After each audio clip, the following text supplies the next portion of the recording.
So if you clicked on this video, then you are likely one of three groups of people. Number one, you are brand new to Heroes of the Storm looking to learn the game. Number two, you're an experienced player looking to level up their gameplay, perhaps climb the ladder in ranked. Or number three, most amusingly, you probably unconsciously clicked the picture of the attractive woman in the thumbnail. Let me know who you are in the comment section down below. So it doesn't matter who you are, I would guarantee that you will find this video useful. How do I know that? Well, I've been playing Heroes of the Storm now for nearly a decade, and in the process of scripting this video, I learned new things that I never knew before. So stick around to the end. So like most modern games, Heroes of the Storm has a raft of hotkeys that can vastly improve your gameplay, provided you understand how to use them. Many of these hotkeys aren't switched on by default though, so you may not even know they are there. But first things first, let's start with the basics, as this will inform a few things moving forward. By default, right click is bound to something called Smart Command. Now, this will react differently based on what you're currently hovering over. So if it's terrain, you will move, if it's an enemy, you will attack, and an objective, you will interact, and so on. This is great for beginners, but it has a few inherent flaws. Let's say you want to escape from an enemy, but if you accidentally hover over an enemy minion or player in the process of doing so, you will start to attack instead of moving. Similarly, let's say you're in the middle of a team fight and you want to focus on attacking a specific healer. It can be very challenging at times to quickly select the correct hero. It is therefore suggested that you rebind this to either middle mouse, or if you have a gaming mouse, mouse 3 or 4, replacing your right mouse with force move, which as it says on the tin will only ever move you, eliminating some of these issues.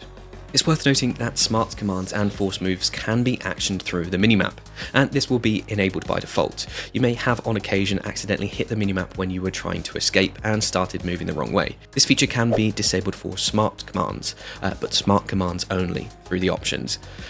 Just to reiterate, force moves will always still work through the minimap. While we are talking about movement, let's talk about two hotkeys that are often overlooked: stay and hold. The stay command set to S by default will stop your hero from moving, but it does not affect basic attacks. This is therefore the fastest way to stop your hero in its tracks. Let's say you can see the enemy tank about to charge their CC ability. You can press the S and it will stop you instantly. Hold then, which is bound to H by default, will stop the hero and prevent basic attacks. This is super useful against certain heroes like Genji, for example, when you want to stop attacking as soon as they pop the deflect ability. The only challenge I find with hold is where H is on the keyboard, and you can try this right now. Put your hand on WASD and then try to get to H. It's a bit of a stretch, so I would recommend binding this to something like X, which is much closer to the WASD position on your keyboard. And lastly, for the movement keys, we have attack move, which is set to A by default. I feel like most people will be aware of this by now.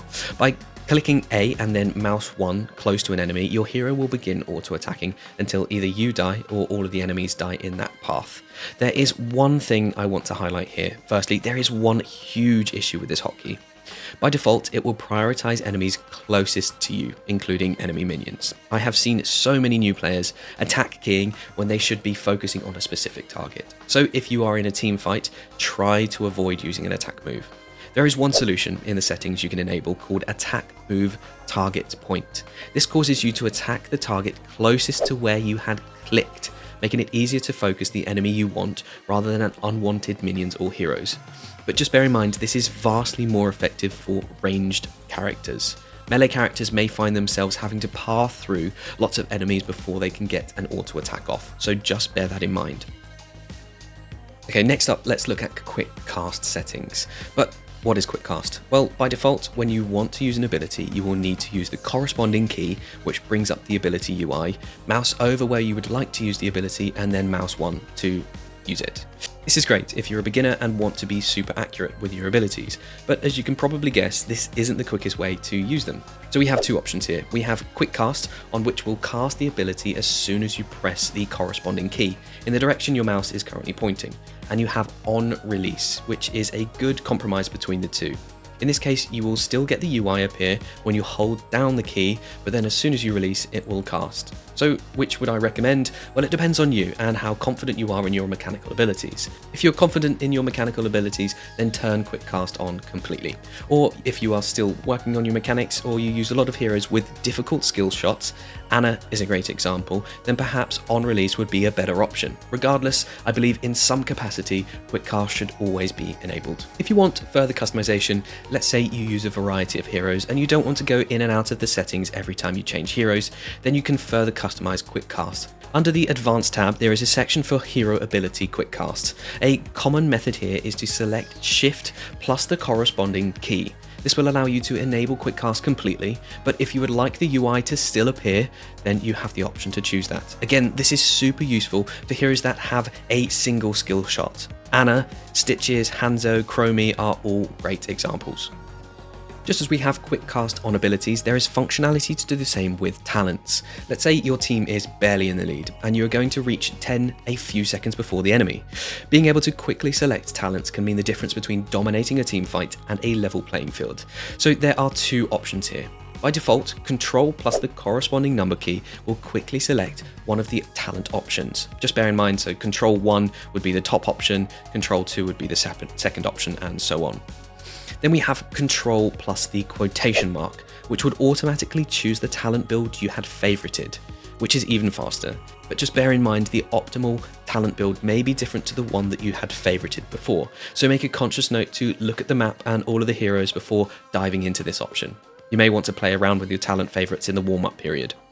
Okay, so let's talk about the camera. So people manage this very differently, and there are so many ways to use the camera. By default, the camera will be set to push camera. Simply meaning if you move your cursor to the edge of the screen, then the camera will move. And depending on how fast you want the camera to move, you can increase the sensitivity. You do also have the option to change to grip world, set to middle mouse by default, where you would effectively drag your camera across the map as if you were gripping the map. Alternatively, you can use the arrow keys. Admittedly, I find this isn't as intuitive as most keyboards. The arrows are way off to the side, so in the WASD position, it doesn't make sense. Then you have something that is super niche, but can be really useful if you have heroes that require you to look at specific places on the map. A good example is Abatha if you have Mule active, and this is called camera location. By default, this will be set to Control followed by one of the function keys to set the camera location, and then just the function key to snap to that location. Just bear in mind if you have remapped Quickcast to Control plus any of the number keys, then this might be a conflict, so bear that in mind. And lastly, while we look at the cameras, we have Spotlight and Camera Follow. Spotlight, which is bound to space by default, shines a beam of light where you are. This is handy if you're in the middle of a team fight and losing sight of yourself, and Camera Follow, bound to C by default, will prevent you from moving your camera away too far from your hero and lock the camera to them, so they're always in the center of the screen. This can be handy if you're really losing sight of your hero often. And lastly, let's take a look at quick panels. By default, looking at the scoreboard and other related panels is simple but not hugely optimized. For example, if you want to look at the talent selections, you need to open the menu using tab or whatever you have bound, and then select the tab menu. But then later down the line, if you want to look at stats, you want to have to open the panel and then switch to stats, which again isn't very well optimized. But the good news is you can set hotkeys to look at certain panels. One for stats, one for talents, and one for death recount. I would suggest setting them to the following: Quick Stats as Tab, Quick Talent as Shift Tab, and Death as Control Tab. And there we have it. If you've learned at least one thing from this video, then please let me know in the comments. And if you do later decide to use any of these in your gameplay, I would really be interested to know what you did. If you liked the video, then please feel free to leave a like, as it helps me know what sort of content you like moving forward, and subscribe for more of this type of content. And I'll see you in the next video.